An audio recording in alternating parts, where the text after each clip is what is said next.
స్త్రీల ముఖ సౌందర్యం పెరగాలి అంటే వారానికి ఒక 3-4 సార్లు ముఖానికి ఆవిరి పట్టుకోవటం, పసుపేసి ఇట్లాంటివి పట్టుకోవడం చాలా మంచిది. ఆవిరి పట్టుకున్న తర్వాత ముఖానికి నల్లటి ఒండ్రు మట్టి లేకపోతే ముల్తానా మట్టి ఇట్లా మార్కెట్లో దొరుకుతాయి కదా, అలాంటి మట్టిని ముఖానికి వేసి 20-25 నిమిషాలు ఉంచుకోవటం ద్వారా మరి మృత కణాలు ఆ మట్టి అంతా కూడా తీసుకొస్తుంది.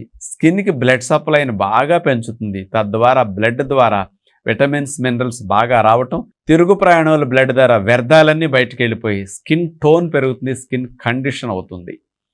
ఇలాంటి స్త్రీలు వారంలో 3-4 సార్లు చేసుకుంటూ ఉదయం పూట ఒక గ్లాసు వెజిటబుల్ జ్యూస్ని, క్యారెట్, టమోటా, బీట్రూట్, కీరా ఇట్లాంటి 4 వేసిన జ్యూస్ని అందులో కొంత కొత్తిమీర వేసి గ్రైండ్ చేసి తీసుకోండి. స్కిన్కి చాలా మేలు చేస్తుంది ఇట్లా కనుక త్రాగగలిగితే. ఈవినింగ్ ఎప్పుడైనా ఒక చిన్న గ్లాసులు బత్తాయి కానీ కమలా జ్యూస్ కానీ ఒక గ్లాస్ తాగటానికి ట్రై చేయండి. చర్మ సౌందర్యాన్ని పెంచడానికి కావాల్సిన పోషకాలు ఈ జ్యూసులు బాగా అందిస్తాయి.